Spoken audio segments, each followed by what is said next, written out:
네, 이어서 다음으로 모실 분은 법무법인 이후의 백은성 파트너 변호사님입니다. 변호사님은 롯데백화점, 아멕포스터 휠러, 인수 등 다양한 기업과 M&A 자문을 진행하신 전문가십니다. 무대로 모시겠습니다. 큰 박수로 맞이해 주시기 바랍니다.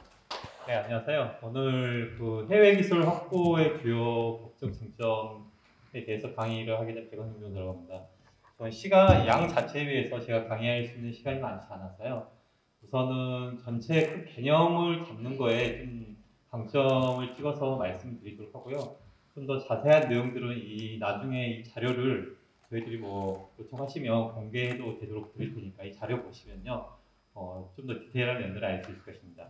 우선은 해외 기술 확보 관련해서 보시면 우선 크게 순서는 두 가지입니다. 우선 해외 기술 확보의 방법이 있는데요. 크게 두 가지의 방법이 있습니다. 말 그대로 회사를 인수하는 즉 M&A의 방법을 통해서 그 타겟 회사가 가지고 있는 기술을 취하는 방법이 있는 거고요. 아니면 두 번째는 그 기술만을 가져오는 방법이 있는 것입니다. 크게 이 두 가지 유형으로 분류될 수 있는데 이런 각각의 두 가지 유형에 따라서 유의해야 될 사항들, 신경 써야 될 사항들에 대해서 말씀을 드리겠고요. 그다음 두 번째는 어떤 방법을 취하든지 간에 공통적으로 고려를 하셔야 되는 게 있습니다. 요즘 들어서 점점 자국 이기주의나 어떤 자격 보호주의 이런 것들이 강화되면서 어떤 외국인들의 투자 그리고 국내 중요한 기술들의 해외 유출에 대해서 유럽이 됐든 미국이 됐든 일본이 됐든 거의 심지어 중국조차도 되게 강화되고 있는 이런 추세입니다. 그렇기 때문에 이런 것들을 할 때에는 항상 회사를 M&A를 하든 직접 투자를 하든지 간에 아니면 라이센스 계약을 체결하든지 간에 이러한 거래 행위 자체가 해당 타깃 회사가 소지하고 있는 국가의 어떤 사전 신고나 승인의 대상이 될 수 있다는 점, 이런 부분들은 항상 유의를 하시고 항상 체크를 하셔야 되는 부분이에요. 그래서 이와 관련되어서 간단하게 각 지역별로 어떠한 내용을 가지고 있는가에 대한 설명을 드리도록 하겠습니다. 우선 첫 번째는 해외 기술 확보의 유형별 특징을 한번 쭉 보겠는데요. 아까 말씀드린 것처럼 해외 직접 투자의 방식입니다. 해외 직접 투자 방식을 하면은 첫 번째가 인수합병, 그 회사 자체, 특정 기술을 보유하고 있는 회사 자체를 인수하는 거죠. 경영권을 인수하게 되는 이런 방식인 거고요. 두 번째는 인수 개발 방식입니다. 아직까지 내가 원하는 필요로 하는 기술이 완성되진 않았어요. 하지만 지금 어느 정도의 R&D와 실용화 과정을 거쳐가지고 초기 단계까지 어느 정도 완성이 되어 있다라고 하게 되면은 그러한 회사를 인수해서 그 다음에 자체적으로 그 회사 내에서 추가적으로 디벨롭 과정을 거치게 시키는 거죠. 그래서 내가 사용할 수 있는 기술로 취하는 이런 방법이고요. 인수 개발 방식이라고 합니다. 그리고 세 번째가 조인트 벤처 합작 기업을 만드는 건데요. 예를 들면은 가장 중요한 건 이런 것들인 거죠. 나는 돈이 있는데 기술이 없다. 나는 영업력이 있고 나름 비즈니스 모델이 있는데 기술이 없다. 근데 상대방 회사는 기술이 있는데 이런 것들이 다 없다. 부족하다라고 할 때 이러한 이해관계가 맞는 회사들끼리 당연히 하나의 조인트 벤처를 만들어서 돈 있는 회사는 돈을 내고 기술 있는 회사는 기술을 내서 그걸 합작해서 하나의 회사를 만들어서 그 회사를 통해서 어떤 비즈니스 모델을 만들고 사업을 영위해서 발생되는 이익을 갖다 쉐어하는 이런 구조. 이게 전형적인 합작 기업의 이런 구조라고 볼 수 있겠습니다. 전반적으로 이 첫 번째 해외 직접 투자의 방식을 이루어지는 특징은 뭐냐면요. 비용이 많이 들어가요. 아래 단에 있는 특정 어떤 기술, 특정 IP만을 이렇게 딱 뽑아서 가져오는 거에 비해서 비용이 많이 들어갈 수밖에 없는 구조입니다. 왜냐면은 당연히 그 특정 기술만을 가져오는 게 아니고 그 기술을 보유하고 있는 회사 전체를 인수하든지 그렇지 않으면 그 특정 기술을 이용할 회사 자체를 설립을 하든지 이런 비용이 들어가기 때문에 전반적으로 비용 구조가 좀 높다고 볼 수 있습니다. 두 번째는 유형은 이 지적 재산권 자체를 갖다 기술 자체를 이전하는 방식이 되겠습니다. 그 유형을 보면 첫 번째는 그 지적 재산권 자체를 그냥 매입을 하는 거죠. 그냥 IP에 대한 양수 계약을 거래를 매매 계약을 체결하는 거예요. 예, 이런 방법이 있는 거고요. 되게 심플하죠, 이건요. 되게 심플한 거고요. 그럼 두 번째는 라이선싱 계약을 체결하는 겁니다.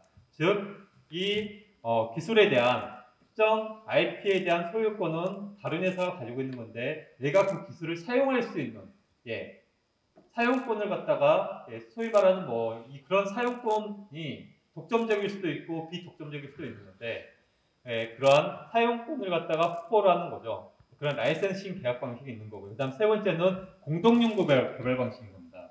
어차피 연구 개발을 하기에는 혼자 독자적으로 연구 개발을 하기에는 비용이 많이 들어간다. 부담스럽네. 그러면은 동일한 기술을 원하는 이런 다른 회사 파트너를 찾아가지고 같이 비용을 내서 같이 연구 개발을 해보자 라는 것이 되겠죠. 물론 이때 파트너십을 갖게 되는 상대방 회사 같은 경우에는 동종 경쟁업체는 당연히 아니겠죠. 동일한 기술을 다른 비즈니스 모델에 적용할 수 있기 때문에 각각의 적용하는 지점이 다를 경우에는 충분히 이런 파트너십이 형성이 가능하다는 거죠. 그 다음 할 수 있는 유형이 위탁 연구개발 방식인 거고요. 이거는 국내에서도 많이 사용되고 있는 건데 여전히 해외에서도 많이 사용되고 있습니다. 즉, 독자 자체적으로 이 사내에서 개발하는 게 아니고 외부에 이 R&D를 갖다가 위탁하는 거, 소싱하는 거죠. 아웃소싱 방식으로 해서 위탁 연구개발 방식이 있는 거고요. 그래서 돈을 이런 거 같은 경우는 기본적으로 R&D 비즈니스 모델 자체가 R&D 회사들이 있는 거잖아요. 그러면 그러한 연구 개발을 주된 업으로 하고 있는 이런 회사들에게 별도의 위탁을 줘서 내가 원하는 기술에 대해서 특정 사양을 제시해서 이 사양을 충족시키도록 기술을 개발해 줄 것을 요구하는 이런 방식입니다. 마지막으로는 라이센싱 옵션이라는 방식인데요. 이거는 좀 많이 사용하지는 않는데 많이 사용되는 그런 방식이 아니에요. 하지만 나름 유의미한 방식으로 생각이 돼요. 왜냐면은 일반적으로 모든 기술에 대해서 어떤 기술을 갖다가 취득하는데 꽤 상당히 많은 비용이 들어가는데 실제 그 기술이 나에게 어느 정도 유의미한지 어느 정도 실효성이 있는 기술인 건지 우리의 비즈니스 모델에 어느 정도 적합한 것인지를 당연히 처음부터 알 수 있는 건 아니잖아요. 예, 그렇기 때문에 이거는 어떤 구조이냐면 어느 정도 초기 기술이 좀 개발이 되면은 그 개발된 상태에서 그 기술에 대해서 내가 시험을 해보겠다, 가보겠다 해가지고 실제 이 두 번째 라이센싱 계약을 본계약이라고 한다면 이런 라이센싱 본계약을 체결할 수 있는 옵션을 받는 거예요. 그래서 만약에 내가 어느 정도의 R&D 과정을 거쳐가지고 이 정도의 초기 단계의 어떤 기술 개발이 완성이 되었는데 그걸 가지고 와서 내가 이것도 시험해보고 저것도 시험해보고 해보는데 이거 별로인 것 같아. 그러면은 옵션 행사를 안 하면 되는 거예요. 그러면 그걸로 끝나는 거예요. 하지만 괜찮다. 좀 더 디벨롭 해가지고 우리의 회사에게 적용할 수 있겠다 싶으면은 옵션 행사를 하게 되는 거예요. 그러면 옵션 행사 그 자체로 라이센싱 계약, 공계약 체결의 효력이 발생하는 거예요. 상대방의 의사와 상관없이.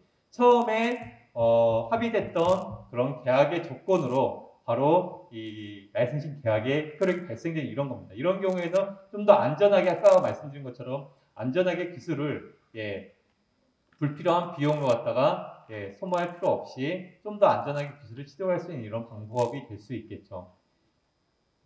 그런 거고요.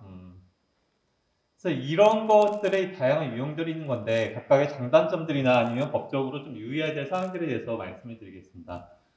우선 첫 번째로 그 직접 투자의 방식에 대해서 보면요. 우선 M&A 방식, 아까 말씀드렸던 M&A 방식과 인수개발 ANG 방식, 그리고 학자합격, 조인트 벤처를 설립하는 방식들이 있는 건데 거기에 대한 개요에 대해서 아까 설명을 드린 거고요. 우선은 장점을 보면 M&A 방식은 가장 심플한 거죠. 모든 걸 한꺼번에 취하는 거잖아요. 그렇죠?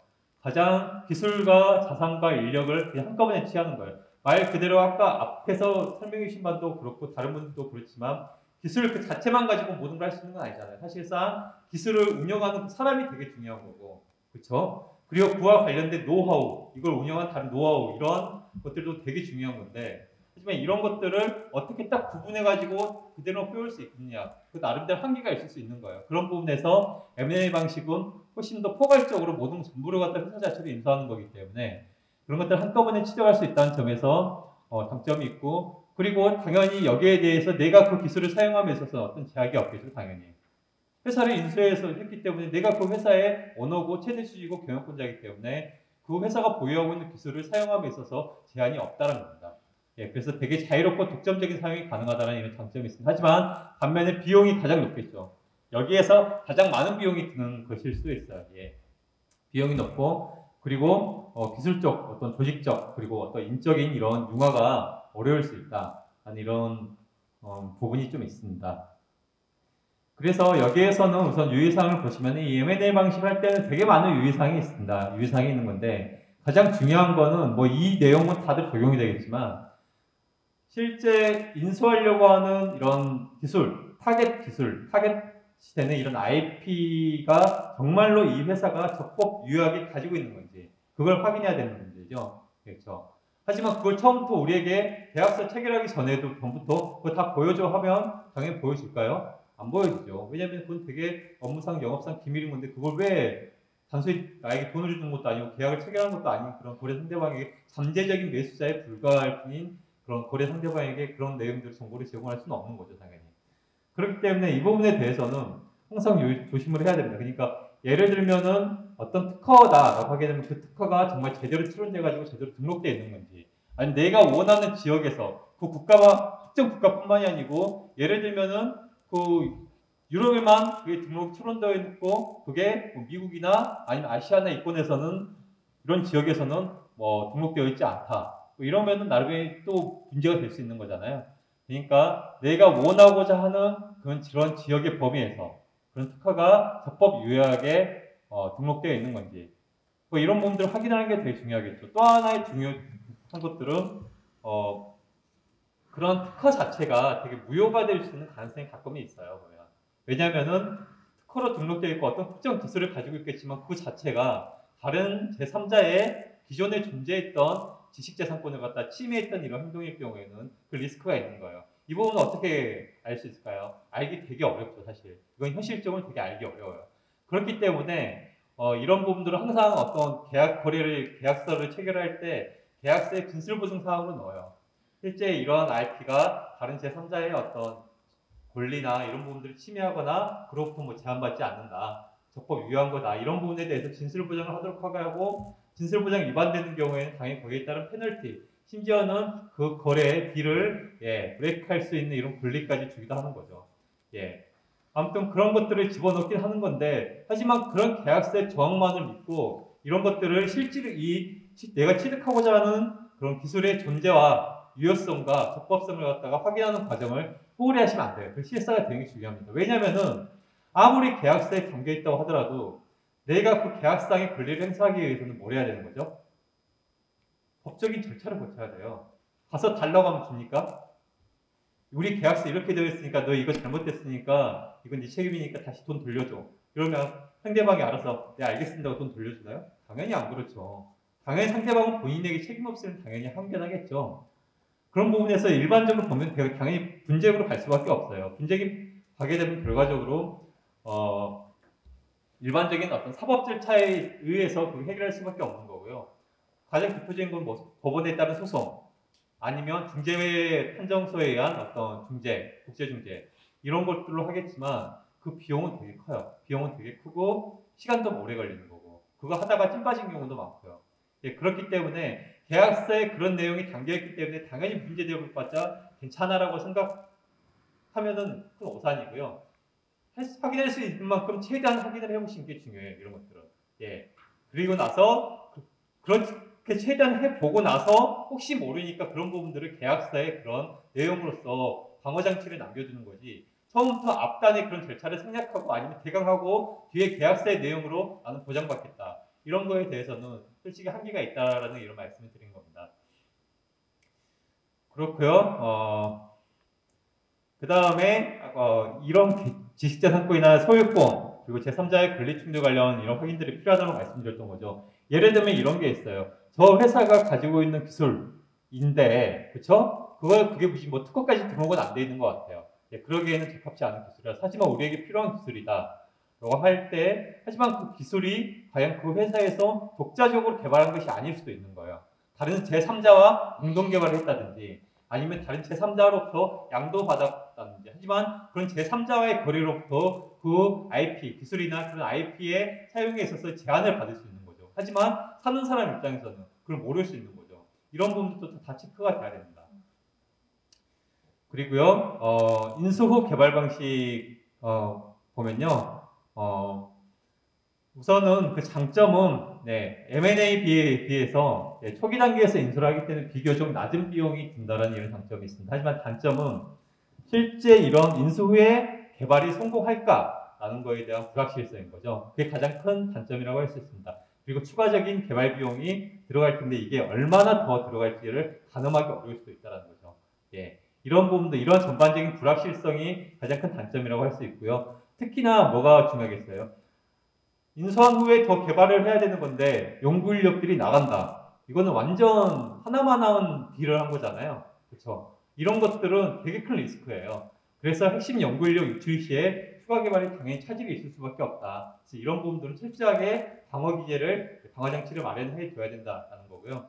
그래서 이에 따라서 유의사항은 제일 중요한 게 역시 비밀 유지와 그리고 핵심 연구 인력 유출.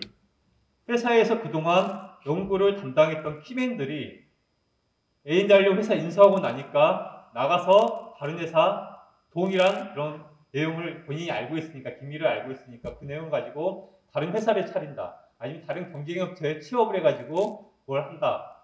이거는 정말로 최악인 거잖아요. 이런 것들을 막는 게 가장 중요한 거죠, 여기서요. 그래서 일반적으로 가장 많이 취하는 게 뭐냐면요. 퇴사 제한이에요, 퇴사 제한. 일정한 특히 연구 인력 중에서 키맨이라고 할 수 있는 몇 명에 대해서는 탁 집어가지고 퇴사 제한을 시키는 게 가장 일반적인 패턴입니다. 하지만 퇴사 제한을 무조건 할 수 있느냐? 아니에요. 왜 그랬을까요? 기본적으로 그러니까 회사를 경영하는 입장에서는 내가 원하는 만큼 다른 회사를 못 가게 하고 싶은 게 맞겠지만 하지만 그 근로자 입장에서는 어때요? 그거는 진짜 말도 안 되는 거죠. 기본적으로 어느 나라든지 민주국가라면은 직업 선택의 자유가 보장되는데 내가 회사 다니기 싫으면 그만둘 수 있는 거고 다른 데 갈 수 있는 건데 이걸 제한하는 거잖아요. 그렇기 때문에 이런 퇴사 제한은 기본적으로 웬만한 모든 국가에서는 되게 제한적으로만 인정해 준다는 사실을 알고 계신 게 좋습니다. 예를 들면 우리나라 같은 경우는 그래요. 우리나라도 마찬가지로 대법원에서도 퇴사 제한을 갖다가 인정을 하기 위해서는 몇 가지 요건들을 실시를 하고 있어요. 그렇게 해야만 내 어떤 특수한 필요성이 인정이 되고 그리고 그렇게 제한되는 거에 대한 정당한 대가, 그렇죠? 거기에 대한 경제적인 정당한 대가가 부여가 됐는지, 그리고 그런 목적에 합당할 만큼 최소화된 기간으로서 제한되는 건지, 이런 여러 가지 요건들을 충족할 때 한해서 그런 퇴직 제한의 어떤 사법상 계약의 효력을 갖다가 인정해주고 있습니다. 이게 우리나라의 대법원의 입장입니다. 근데 유사해요, 외국도. 예를 들면 보면은 프랑스 같은 경우에는 보면은 회사 제한을 2년 정도까지 인정해 줍니다. 독일도 비슷해요. 그냥 인정해 준 게 아니고요. 그동안 거기에 따른 상관받는 대가, 그 사람이 받는 급여의 뭐 30%를 최소한 30% 이상을 줘야 된다든지 아니면 50% 이상은 더 줘야 된다든지 이런 식의, 그리고 그러한 것들을 제한할 만한 특정한 어떤 필요성이 있었는지, 이런 것들이 충족되는 조건 하에서 2년 이내에서 이런 퇴직 제한은 내 어떤 사법상의 효력을 갖다 인정해 주는 것들. 뭐 프랑스, 독일도 그렇고요. 그렇습니다. 그래서 이런 부분들은 좀 유의를 하셔야 되는 부분이에요. 근데 예를 들어서 좀 특이한 건 미국 같은 경우에, 그러니까 캘리포니아 같은 경우에는 회사 제한 자체가 원칙적으로 무효로 보고 있어요. 거기는요. 그리고 다만 예외적으로 주식 양도할 경우, 특히나 이런 경우인 거죠. 그거는 회사에 인수했더니, 그러니까 기존에 엔지니어가 회사를 설립해가지고 잘 키워놔서 그 회사를 인수했어요. 그 주식을 인수했단 말이에요.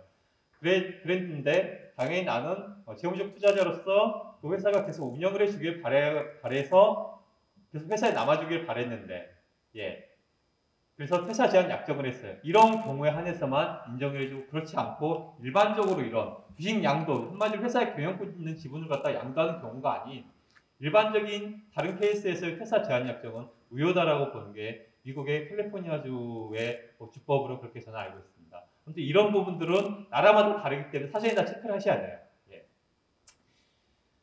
그리고 기본적으로 항상 이 A&D 방식의 기술 취득에서 항상 가장 중요한 쟁점이긴 하지만 이 쟁점은 기본적으로 어떤 특정 핵심 인력, 특정 키맨을 갖다가 계속 전속시키기 위한 어떤 필요성이 인정되는 그런 딜에 있어서는 항상 유의하셔야 되는 쟁점이라는 것 기억하시면 되겠습니다. 그렇고요. 그리고 또 하나는 뭐 A&D 같은 경우에는 기존의 대주주, 회사를 팔았으면 그 대주주로 하여금 비슷한 업을 하도록 하면 안 되잖아요. 비슷한 내용을 알고 있으니까 다른 데 가서 또 다른 비슷한 기술을 개발하도록 하면 안 될 거 아니에요. 그런 것들을 제한시키는 장치를 두는 것들, 이런 것들도 중요하다고 하겠습니다. 그 다음에 세 번째 합작기업 조인트 벤처를 설립하는 건데요. 우선은 최 큰 장점은 비용과 위험이 분산된다는 거죠. 혼자 하는 게 아니고 같이 하는 거니까 당연히 그만큼 n분의 1만큼 줄어들게 되겠죠.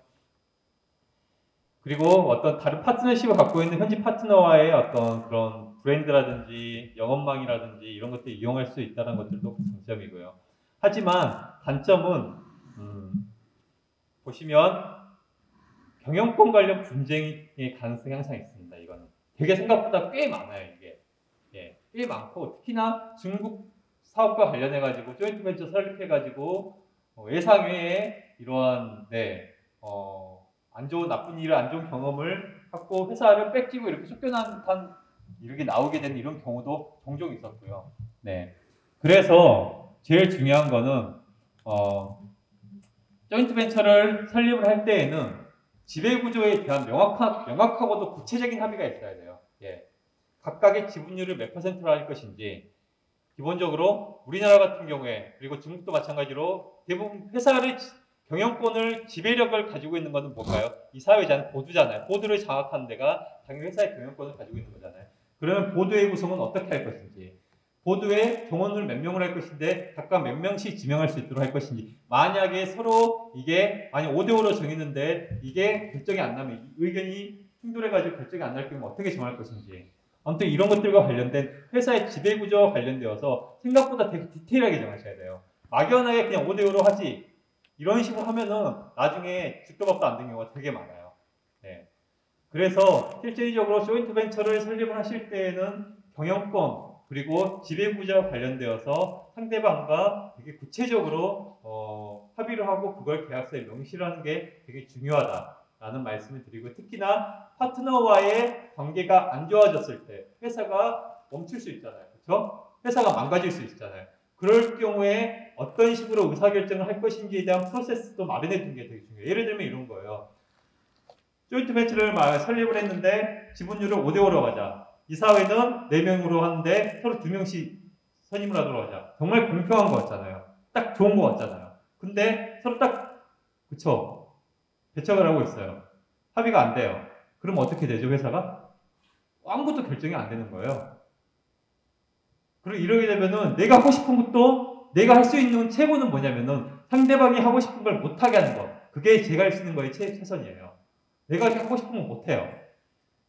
그렇기 때문에 이러한 의사결정의 교차 상태가 발생했을 때 이런 것들을 어떻게 풀어나갈 것인지를 결정하는 것, 디테일하게 정해놓는 것도 이 조인트 벤처를 설립할 때 되게 중요하게 고려해야 될 이런 요소입니다. 그렇고 예를 들면 이런 케이스가 있어요. 어떤 회사가 중국 쪽이랑 조인트 벤처를 설립을 했는데 지분율을 7대3으로 하기로 했어요. 그렇죠? 7대3으로 하고 우리 회사, 한국 회사가 한 70%를 가지고 그랬으니까 기본적으로 우리나라 같은 경우에는 70% 가지면은 뭐 당연히 과반 지분이니까 뭐 내가 경영권자지 뭐 상대방이랑 뭐 분쟁이 있어봤자 내가 하고 싶은 대로 할 수 있겠지라는 생각으로 갔단 말이에요. 다만 근데 이 사회를 동수로 가져가기로 결정했단 말이에요. 하지만 나중에 어떻게 됐을까요? 이사의 임기가 남아있는데, 중국에서 이사의 임기가 남아있는 건데 이사를 해임시킬 수 있을까요? 마음대로? 그게 제한이 되어 있어요. 우리나라에서도 그냥 무조건 해임시킬 수 있는 건 아닌데 중국에서는 그 행정법상 제한이 되어 있는 거예요. 그러니까 내가 더 많은 지분을 갖고 있지만은 할 수 있는 게 없었던 거예요. 결과적으로 그 회사 같은 경우에는 더군다나 현지 조인트 벤처 회사가 중국에 있다 보니까 당연히 불리하잖아요. 우리나라 입장에 투자자가, 외국인 투자자가 불리하죠. 아직까지는 중국이라는 이런 컨트롤 리스크가 있잖아요. 그런 것들 때문에 결과적으로 그 회사 같은 경우에 사업 접고 나왔어요. 그러니까 이런 것들이 있을 수 있기 때문에 되게 유의하시고 현지 어떤 법률이나 이런 거에 대한 검토를 제대로 하고 들어가셔야 된다라는 말씀을 드립니다. 그리고 또 하나 조인트 벤처와 관련해서는 주식량도, 만약에 상대방이 여기에서 엑시트를 하고 싶다. 난 이 사업을 그만하고 싶다라고 하게 되면은 그 주식을 팔아야 될 거잖아요. 다른 누군가에게. 근데 주식을 팔게 되면은 나의 의도와 상관없이 다른 제3자가 나의 파트너가 되는 결과가 나오게 되잖아요. 그런 부분들은 원치 않기 때문에 일반적으로 조인트 벤처를 설립을 할 때는 주식 처분에 대한 제한을 걸어줘요. 예, 그래서 우선 나에게 우선 매수권을 주요하는 거예요. 당신이 만약에 이걸 팔고 싶으면은 그 조건을 먼저 나에게 당신이 원하는 조건을 나한테 이야기하거나 아니면 다른 제3자와 거래가 협의된 이런 조건이 있으면 그 협의된 조건을 나한테 제시하게 되면 내가 오케이 하게 되면 내가 무조건 살 수 있도록 하는 이런 권리를 부여한다든지 이런 식으로 구성을 많이 하고 있습니다. 예. 그렇고 주요 사례들은 보시면 많이들 보셔가지고 아실 이런 거고요. 예. 이게 앞단에서 말씀드린 게 해외 직접 투자 방식으로 기술을 확보하는 이런 방식에 대한 설명을 드렸고요. 두 번째가 IP 자체, 기술 자체를 갖다가 이전하기 방식으로 기술을 확보하는 겁니다. 첫 번째는 IP를 매입하는 것에 대한 장점은 가장 비용이 낮고 신속하게 거래를 할 수 있다는 거. 딱 내가 원하는 것만 가져오니까. 예. 하지만 뭐가 문제가 될까요? 아까 말씀드린 것처럼 기술에 붙어 있어야 될 인력, 노하우 이런 것들은 같이 따라오지 않는 거죠. 다시 내가 처음부터 다시 만들거나 이렇게 해야 되는 거기 때문에 좀 완전하지 않는 경우가 있을 수 있다라는 게 가장 큰 단점이고요. 그래서 이것도 역시 마찬가지로 이러한 기술 지식재산권의 귀속, 그 사람에게 제대로 있는 건지 아니면 해당 기술이 다른 제3자와의 계약이나 이런 것들에 의해서 사용하는 데 사용이나 양도에 제한 사항이 있는 건지 이런 것들도 체크를 하시는 게 좋습니다. 그리고 또 하나가 앞단에서 제가 잠깐 빼먹은 건데 특히 해외 직접 투자 방식으로 이렇게 M&A를 하거나 협작 이런 거 할 때 또 하나 유의하셔야 될 게 뭐냐면은 항상 그 COC 조항 체크하셔야 돼요. 실사하실 때. 그러니까 체인지 오브 컨트롤 조항이 있는지에 대해 조항이거든요. 그러니까 외국 같은 경우에는 내가 인수하려는 회사, 아니 어떤 기술을 가지고 있는 이런 타겟 회사가 기존의 어떤 거래처, 주된 거래처와의 거래 계약이나 이런 거 있을 때 항상 그런 COC 조항이 있는 경우가 은근히 종종 있습니다. 이 회사가 경영권이 변동될 때에는 사전에 승인을 받도록 한다든지 사전에 통지를 하도록 한다든지 이런 조항들이 있는 경우가 되게 많아요. 그래서 실제 회사를 실사람에서 들여다볼 때는 이런 관련 주된 거래처와의 관계에서 계약서에 COC 조항이 있는지 COC 요건이 있는지를 꼭 체크를 하셔야 돼요. 그래서 만약에 그거 놓치고 그냥 인수했다가 되게 중요한 주된 거래처가 그걸 이유로 해가지고 나중에 계약을 해지한다. 그러면은 되게 큰 타격이 올 수 있기 때문에 그런 부분들은 꼭 체크를 해주는 게 중요하다는 말씀, 좀 보완해서 말씀드리고요. 그리고요, 라이센싱 방식 같은 경우에 보면은, 장점은 신축적이고 유연한 활용이 가능하다. 그리고 신속하게 수익 발생할 수 있다는 거, 이런 부분들이 되게 중요한 장점이 되겠죠. 그리고 단점은 계약 기간이 되게 장기간으로 계약 기간이 될 수밖에 없고, 그리고 만약에 계약 종료 후에는 경쟁 업체나 아니면 영업 기밀의 유출이 있다. 이거는 그 라이센서의 입장인 거죠. 라이센서의 입장에서 기술을 이렇게 사용을 허락해준 사람 입장에서 그런 리스크가 있는 거고, 기술이 이렇게 라이센시 입장에서는 받는 사람 입장에서는 이건 아닌 거죠. 근데 여기서 라이센싱 계약에서 신경을 쓰셔야 될 것들은 여기 뭐냐면은 제일 중요한 건 실시의 범위예요. 이런 라이센스에는 보시면 여기서 독점적, 비독점적, 그리고 재실시 이 세 가지가 있는 거잖아요. 이렇게 구분하셔야 되는 게 내가 독점적인 사용권, 소위 말하는 전용 실시권이 있는지 아니면 비독점적인 통상 실시권이 있는 이런 라이센스 계약인 건지, 또 하나 세 번째, 내가 전용 실시권이든 통상 실시권이든 받아서 서브 라이센스를 줄 수 있는 건지, 이걸 체크를 하셔야 돼요. 이거의 유형에 따라 가지고 되게 조건이 달라질 수 있기 때문에 이걸 꼭 체크를 하셔야 되는 거고요. 그래서 이러한 실시의 범위를 어디까지로 잡을 것인지 체크를 하셔야 됩니다. 일반적으로 해외에서 기술을 가지고 있는 경우에는 그 기술을 가지고서 소위 말하는 나의 영업지역, 소위 나의 나와바리에서 같이 경쟁자가 되기를 원치 않을 거 아니에요. 그렇기 때문에 기본적으로 이런 소위 지역적인 범위 설정을 많이 합니다. 예를 들면 우리나라에게 유럽에 있는 독일에 있는 회사가 IP를 갖다가 IP에 대한 통상 실시권을 허용해 주면서 대신에 네가 사용할 수 있는 지역은 대한민국 내에서만 할 수 있어. 이렇게 한다든지 아니면은 본인이 아시아의 시장에 진출할 생각이 없으면은 대한민국과 뭐 중국과 뭐 동남아시아, 인도 차이나 반도에 있는 이쪽 몇몇 국가를 탁탁 찍어가지고 이렇게 범위 설정을 해주는 거죠. 이런 지역적 범위 설정을 하기도 하고요. 또 하나의 두 번째는 어떤 프로덕트, 어떤 아이템에 대한 범위 설정을 할 수도 있어요. 왜냐면은 이 라이센시와 라이센서는 이 동일한 기술을 가지고 사용하는 목적이 달라요. 적용하는 이런 아이템이 다르단 말이에요. 근데 이걸 동일하게 사용하게 되면 경쟁업체가 돼버리는 거잖아요. 그걸 막기 위해서 그런 경우에는 실제 이러한 기술이나 IP를 갖다가 적용할 수 있는, 사용할 수 있는 이런 아이템의 범위 자체를 제한한 경우도 있습니다. 이거는 필요에 따라 가지고 선택해야 될 문제입니다. 그리고 소유권 그리고 재실시 권한을 확인하는 건 당연히 중요하다고 계속 반복적으로 말씀드리고요. 또 하나는 일반적으로 회사를 취득하는 것과 다르게 많은 분들이 좀 놓치실 수 있는 게 단순히 라이센스 계약 맺는데 이게 뭐 공정거래, 반독점 관련해서 무슨 이슈가 있겠어라고 넘어갈 수는 있어요. 하지만 그렇지 않습니다. 특히나 EU 같은 경우에는요. 특히나 영국 같은 경우에는 원래 이런 거에 대한 규제가 있었던 거고 특히 EU 같은 경우에는 경쟁법적인 단순히 기술 이전 계약을 합의에 대해서도 경쟁법적인 규제를 하고 있습니다. 그래서 특정 시장 점유율, 예를 들면 라이센서와 라이센시가 둘이 경쟁업체다라고 하게 되면은 둘이 합쳐가지고 시장 마켓 쉐어가 20%만 넘어가게 되면은 이거는 뭐 사전 승인을 받도록 한다든지 아니면 비경쟁 관계이다라고 하게 되면 30%를 넘어가면은 사전 신고를 해서 심사를 받도록 한다든지 뭐 이런 것들이 있거든요. 그래서 단순히 M&A는 당연히 이런 생각들을 많이 하세요. 회사를 사는 거기 때문에 당연히 뭔가 이러한 단독점이나 아니면 공정거래 이슈가 있겠구나라는 생각을 하시는데 단순히 이렇게 라이센스 계약을 갖다 체결하실 때는 이런 부분들 종종 놓치기도 하거든요. 그래서 이 부분들은 체크를 해보시는 게 좋습니다.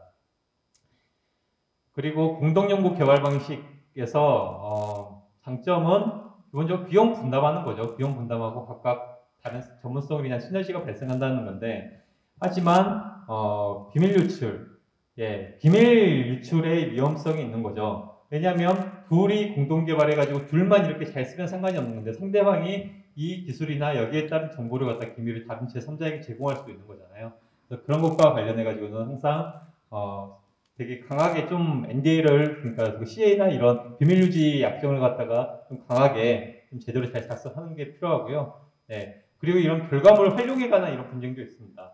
공동 연구 개발을 했는데 어차피 공동 연구 개발을 했으면 그 결과물을 가지고 서로 사용을 할 텐데 그걸 각자 어디에서 사용할 것인지, 즉 어떤 지역에서 사용할 것인지, 그리고 어떤 아이템에 사용할 것인지를 정해야 되는 거예요. 거기에 대해서 미리 정해놓지 않으면 그로 인해서 나중에 분쟁이 발생할 소지가 있다는 말씀입니다.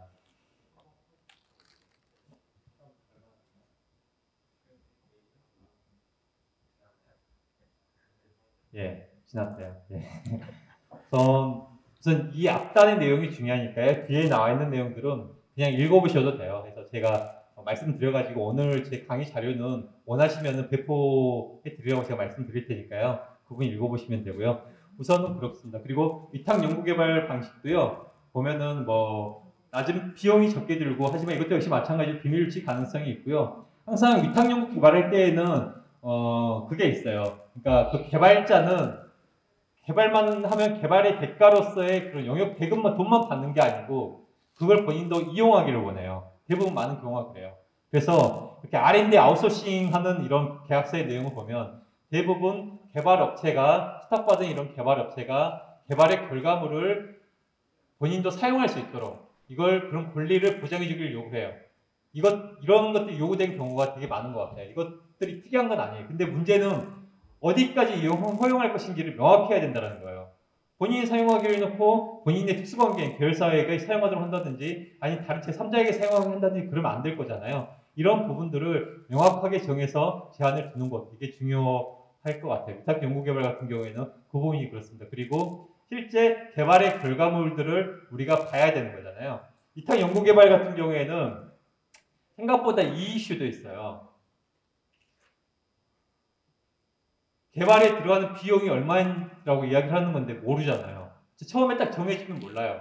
근데 당연히 내가 딱 그 돈, 예를 들면 뭐 1,000만 불을 넣으면은 이런 사양과 이런 조건을 갖춘 결과물을 내올 수 있다. 그래서 실제로 그만 내왔어요. 그거는 괜찮은 건데 하지만 그게 계속 이런 연구 개발 결과라는 게 원하는 것대로 착착착 진행되는 건 드물잖아요. 그래서 계속 추가 비용이 들어갈 수 있는 건데 그런 경우 같은 경우에는 어느 정도 비용이 필요한 건지 내가 들어간 비용이 제대로 쓰이고 있는 건지 이걸로 혹시 딴짓한 거 아니야? 이런 의문이 들 수 있단 말이에요. 그래서 의외로 이 쟁점이 가끔 나오긴 해요. 그렇기 때문에 이런 경우에는 항상 이러한 정보 접근권, 이런 위탁자의 그 개발 R&D하는 이 회사에 대한 정보 접근권이 보장되는 게 중요할 것 같습니다.